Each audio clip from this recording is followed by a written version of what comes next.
Nosso obrigado deste povo tão fiel. Aqui você tem lugar, não te acanhes pra voltar. Nós queremos sempre junto, um forte abraço te dar. As mulheres muito queridas da UAS de São Mateus estão fazendo um convite pra você, mulher de Deus. Tem a UAS e guerra, tem o culto em alemão. Essas mulheres de Deus também estende a sua mão. Tem também diaconia, nós podemos ajudar a levar solidariedade para o mundo melhorar.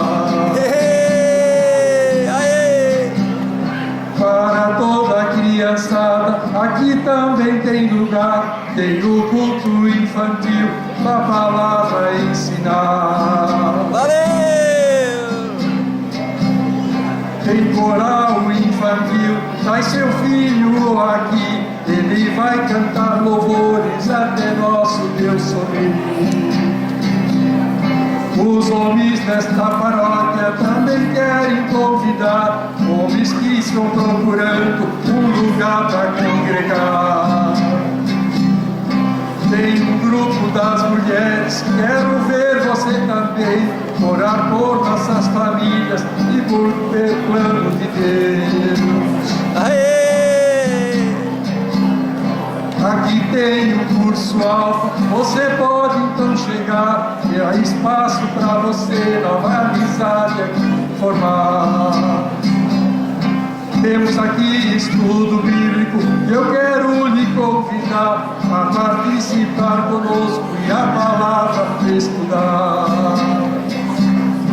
Ó querido adolescente, também quero lhe dizer, você ficará contente se na Jumis aparecer.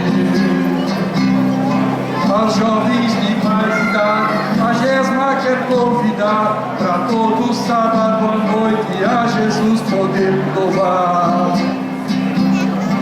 Tem um grupo de louvor, um lugar também para ti. Vem aqui nos ajudar para o nosso Deus louvar. O coral está precisando de mais gente para cantar. Você está convidado para nosso Deus então louvar. Você que é universitário também tem lugar para ti. A Biúna está te esperando, serás bem-vindo aqui. Tem conselho missionário, os amigos da missão, para levar o evangelho à nossa querida nação. Tem as mulheres que oram, tem o culto de oração. Oramos por essa igreja e por toda a nossa nação.